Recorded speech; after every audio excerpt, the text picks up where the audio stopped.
Welcome to latest News Blaster. Ladies and gentlemen, the unthinkable has finally happened.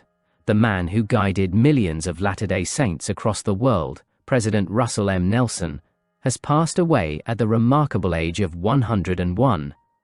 His passing has left not only a spiritual void, but also one burning question echoing across the globe: who will now lead the Church of Jesus Christ of Latter-day Saints? For decades, President Nelson was seen as a symbol of faith, stability, and strength. But behind the scenes, a centuries-old system is quietly moving into action, a system that will determine who steps into the most powerful spiritual position in Mormonism. And let me tell you, this process isn't decided by politics, campaigns, or popularity. It's a story of tradition, divine order, and yes, a little mystery. Stay tuned, because what I'm about to reveal will shock many who thought they already knew the answer. Russell M. Nelson wasn't just another church leader. He was a man who lived a life that most people can only dream of. A world-renowned heart surgeon before becoming a prophet, he helped pioneer medical breakthroughs that saved countless lives. Later, he stepped into a spiritual role that would influence millions across continents. For nearly 7 years as church president, Nelson emphasized faith, family, and the global growth of the church. He traveled the world, addressed massive audiences, and became a living symbol of spiritual resilience. Even at the age of 100, he was delivering powerful messages that touched hearts everywhere. But now, with his passing, the church faces the next chapter, and history teaches us that when a prophet dies, the entire leadership structure is reset. The LDS Church is unique when it comes to leadership succession. There are no elections. There is no campaigning. Instead, the process is based on seniority, tradition, and divine guidance. Here's how it works. When the president of the church dies, the first presidency is automatically dissolved. Leadership authority temporarily shifts to the quorum of the 12 apostles, the highest-ranking governing body of the church. The apostles then pray, deliberate, and almost always appoint the most senior apostle as the next president. That person chooses 2 counselors, forming a new first presidency, which is then sustained by church members in a solemn assembly. This system has been in place since the 19th century, designed to avoid power struggles and ensure stability. But in moments like these, the question becomes, who is the senior apostle, and are there any surprises we should expect this time? If tradition is followed, the man next in line is none other than Dallin H. Oaks. At 92 years old, Oaks has served for decades as an apostle and has been a close counselor to President Nelson himself. Why is he the front-runner? He is the senior apostle, having served longer than any other current member of the quorum.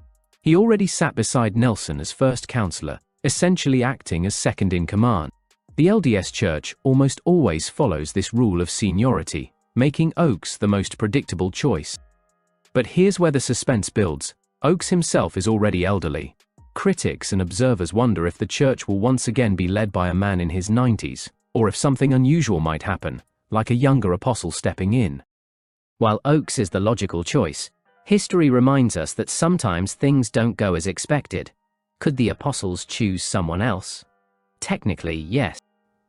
Among the other senior apostles are Jeffrey R. Holland, known for his fiery sermons and emotional appeals; Henry B. Eyring, respected for his humility and years of experience in leadership; David Abednar, younger, energetic, and popular among younger generation. If the apostles decided that health, age, or special circumstances prevented Oaks from serving, one of these names could rise to the top.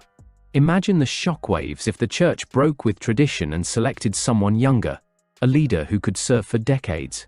That would change everything. This isn't just a matter for church members. The LDS Church has nearly 17 million members worldwide, with influence in politics, business, humanitarian aid, and culture. The new president won't just be a religious leader, he'll be a global figure.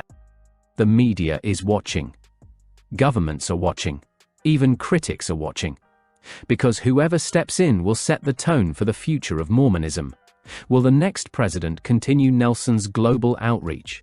Will he address hot-button issues like LGBTQ rights, women's roles in the church, or the institution's relationship with modern society? These questions make the succession not just a spiritual matter, but a global headline. Within days after Nelson's funeral, the quorum of the 12 will meet.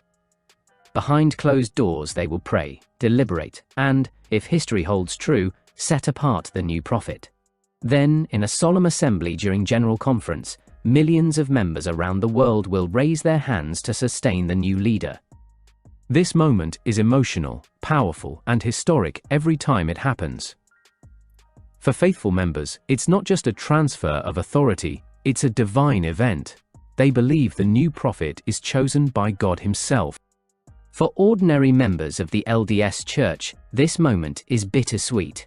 They mourn the loss of a beloved leader, while also preparing to embrace someone new. There's sadness, nostalgia, and gratitude, but also hope and curiosity. Will the next leader speak with the same gentle wisdom as Nelson? Will he travel the world with the same energy? Will he introduce bold reforms or maintain steady tradition?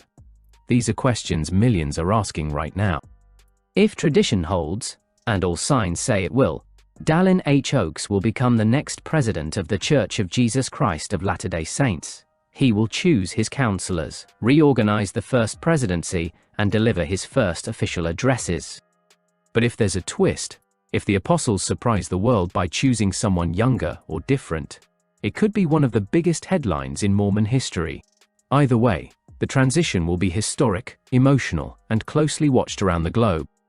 And as the dust settles after the passing of President Russell M. Nelson, the story only grows more gripping, because while everyone is pointing fingers toward Dallin H. Oaks as the heir apparent, behind the curtains of Salt Lake City, there is a storm of speculation, whispers of health concerns, quiet debates among insiders, and even rumors that some of the younger apostles may rise to unexpected prominence, making this moment not just another transfer of power, but potentially the most controversial succession in modern LDS history.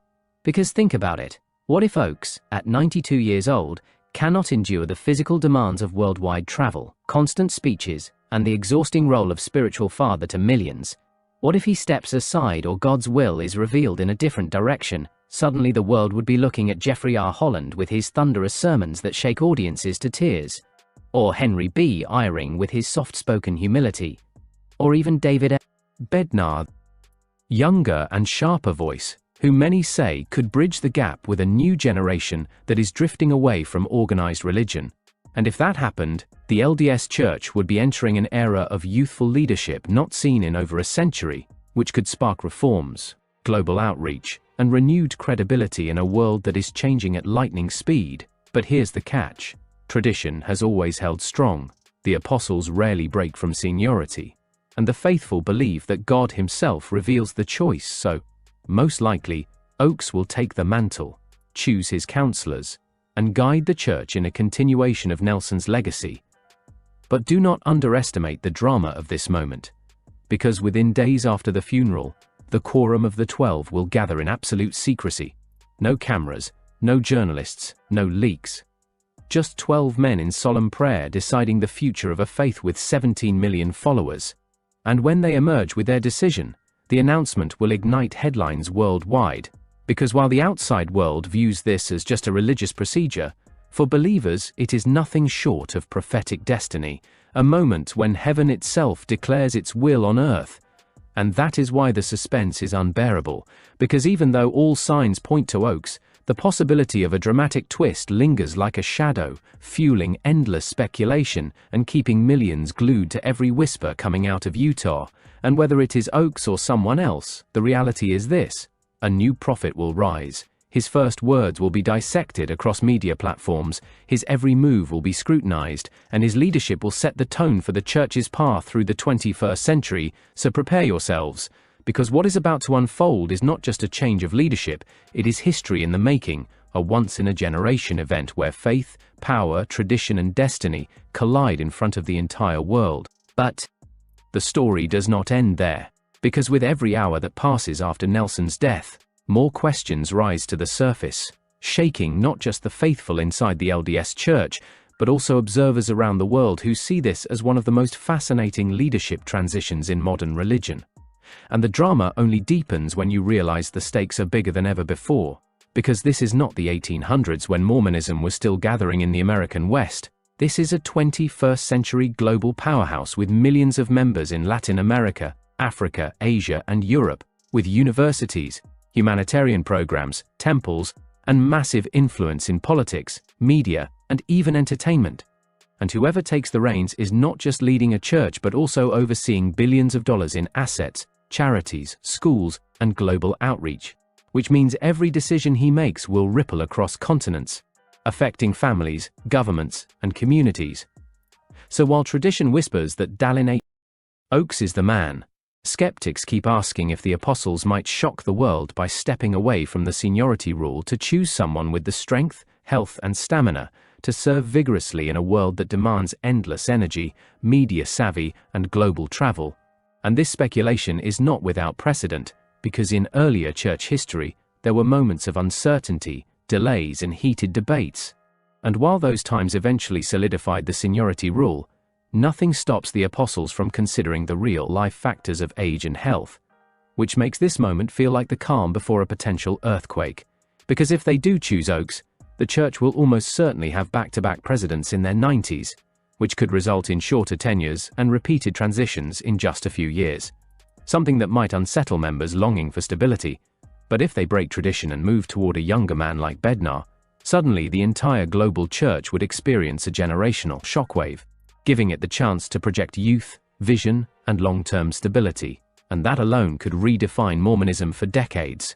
Yet the irony is this: the very suspense that outsiders see as thrilling drama is, for insiders, an intensely sacred process of prayer, fasting, and revelation, because members believe this is not about politics or personal ambition, but about God's direct will. And still, even faithful members cannot hide their curiosity, asking themselves in hushed conversations, will Oaks really be the one, or could the Lord surprise us?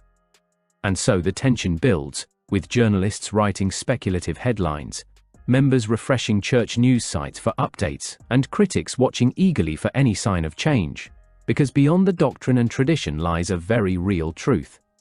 The next leader will face unprecedented challenges: declining church activity among young people, rising scrutiny of church finances, the pressure of social issues like LGBTQ rights and gender equality, the demand for transparency in a digital age, and the expectation that Mormonism continue expanding globally while also keeping its core identity intact. And all of this lands on the shoulders of the man chosen in that secret, prayerful meeting of apostles. A man who will wake up one morning and suddenly carry the title prophet, seer, and revelator, expected to speak as the voice of God to millions, a role so heavy that even seasoned apostles describe it as overwhelming. And yet the world waits with bated breath, because once the announcement is made, the reaction will be immediate. News outlets from CNN to the BBC will flash breaking banners, social media will explode with hashtags, members will post tearful tributes and hopeful prayers, and critics will dissect every word and body movement of the new leader. Because this is more than religion, it is spectacle, it is history, it is destiny.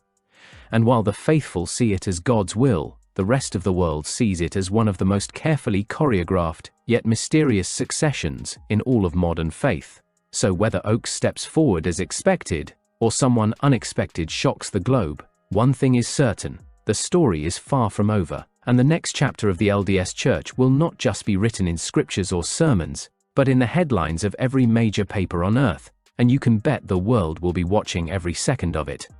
We hope this report touched your heart. Support our work by liking, sharing, and subscribing right now. More dramatic, emotional, and exclusive updates are coming soon. Don't miss them. Stay connected with us, and never miss a story that shapes history.